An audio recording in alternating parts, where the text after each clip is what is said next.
বেকার ছেলে তার মাকে বলছে, শুধু ডাল দিয়ে ভাত খেতে ইচ্ছা করছে না, একটা ডিম ভেজে দাও না মা। মা তখন বলছে, ডিম ঘরে বসে জন্ম হয় নাকি? শুয়ে বসে 3 বেলা শুধু বাপের ঘাড়ে বসে খাচ্ছিস, আবার মজা না হলে গলা দিয়ে খাবার নামবে না। নবাব দাদা জন্ম হয়েছে ঘরে, অকর্মা, এত বড় হয়েছে তাও কোনো কাজে খাটে না। বেকার ছেলের একটা ডিমের আবদারের বিপরীতে মা এতগুলো কথা শুনিয়ে দিল। রাগে গজগজ করতে করতে জায়গা ত্যাগ করলো। খাবার টেবিলে মায়ের এমন কথা শুনে গলা দিয়ে আর খাবার নামলো না। ভাতের প্লেটটা রেখে হাত ধুয়ে ফেললো। মা চাইলে ভালোভাবে বলতে পারতো ডিম নেই। আজ সে বেকার বলে মুখের উপর উঠতে বসতে খাবারের খোঁটাও শুনতে হচ্ছে। নিজেকে আজকাল একটা বোঝা মনে হচ্ছে। ভারী একটা দীর্ঘশ্বাস ছেড়ে রাতে না খেয়ে ঘুমিয়ে পড়লো ছেলেটা। রাত পেরিয়ে সকাল হলো, কেউ একটিবারের জন্য তাকে খেতে ডাকেনি। এক বুক চাপা কষ্ট নিয়ে না খেয়ে চলে গেল টিউশনি করতে।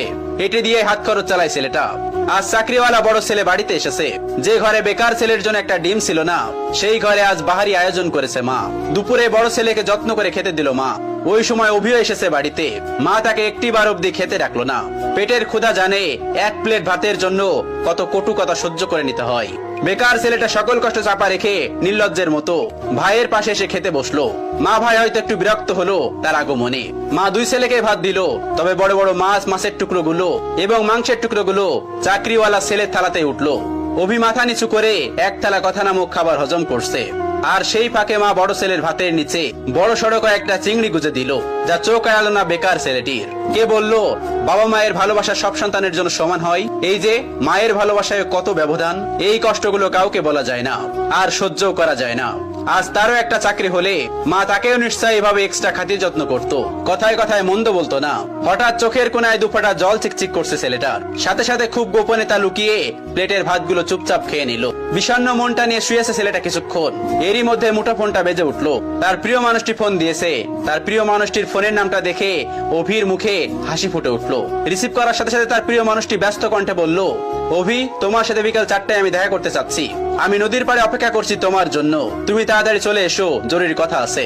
অভির হাসি মুখটা চুপসে গেল এক নিমিষেই। পকেটটা একেবারে শূন্য। টিউশনির টাকা পেতে এখনো 10 দিনের মতো লাগবে।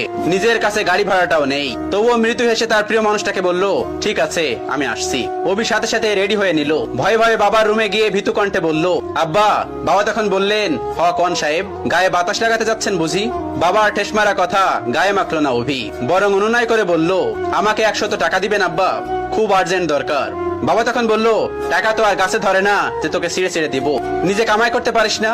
মানুষের ছোট ছোট পোলা বানো কত টাকা কামাই, পুরো সংসার চালাই, আর এত বড় দামড়া হয়েও বাপের কাছে টাকা চাও?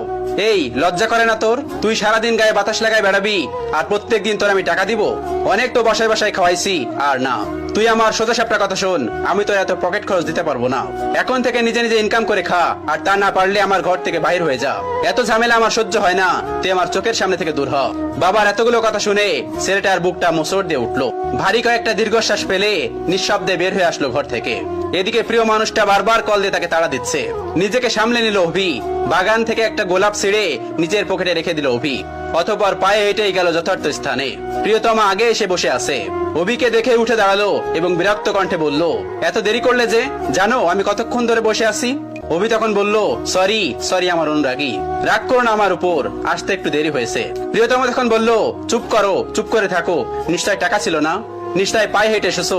অভি তখন মাথা নিচু করে ফেললো। প্রিয়তমা তার হাতে একটা কার্ড ধরিয়ে দিয়ে বলল, সারপ্রাইজ।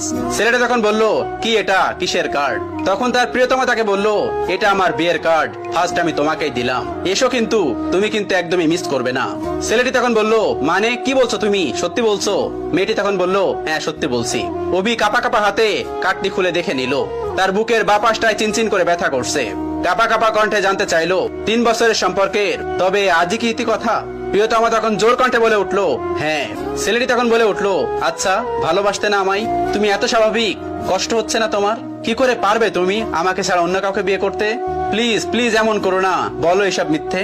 আমি তোমাকে ভালোবাসি, তোমাকে ছাড়া আমি কিভাবে থাকবো বলো? প্রিয়তমা তখন বলে উঠলো, দেখো, আবেগ দিয়ে জীবন চলে না, কম অপেক্ষা তো করলাম না তোমার জন্য। আমি আর আমার বাবা মাকে কষ্ট দিতে পারবো না, আমি চললাম। তখন ছেলেটি অনুনয় বিনয় করে বলছে, আমার হয়ে থেকে যাও না প্লিজ। প্রিয়তমা তখন বলে উঠলো, রাখতে পারবে তুমি? ছেলেটি তখন আবার বলল, আমাকে আরো কয়েকটা দিন সময় দাও না প্লিজ। প্রিয়তমা তখন জোর কণ্ঠে বলে উঠলো, রাখতে পারলে এক্ষুনি, আর না হয় আর আটকেও না। ছেলেটি হাঁটু গেড়ে বসে পড়লো মাটিতে। কিভাবে আগলে রাখবে নিজের ভালোবাসাকে? সে তো নিজেই বেকার, বাসায় নিজেরই তো জায়গা হয় না। তার উপরে অন্য কেউ তো নয়।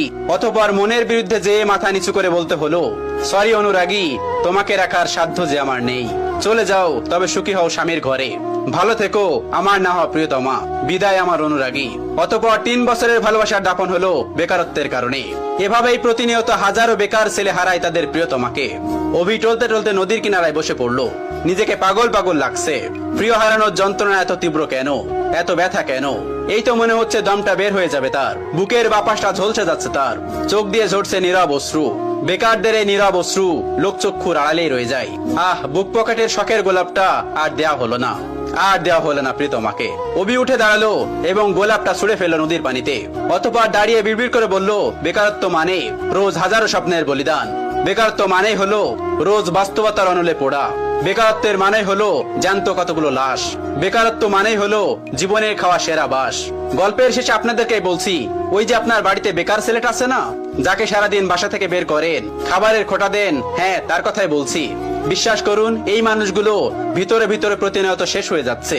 এদেরকে কথার আঘাতে প্রতিনিয়ত কষ্ট না দিয়ে, তাদেরকে বোঝা মনে না করে, বরং এদের পাশে থেকে এদের মনোবল মজবুত করতে সাহায্য করুন। পারলে একটা কাজ জোগাড় করে দিন, মানসিক শান্তি দিন। পারলে এদের একটু বোঝার চেষ্টা করুন। শুনুন, একটা পরিবার থেকে একটা মানুষ সাপোর্ট পেলে একটা মানুষ সারা বিশ্বকে জয় করতে পারে। আচ্ছা, এরা তো এমনিতেই বেকার থাকছে, তাই না? জানেন তো এই শহরে আজকাল চাকরির বড়ই অভাব।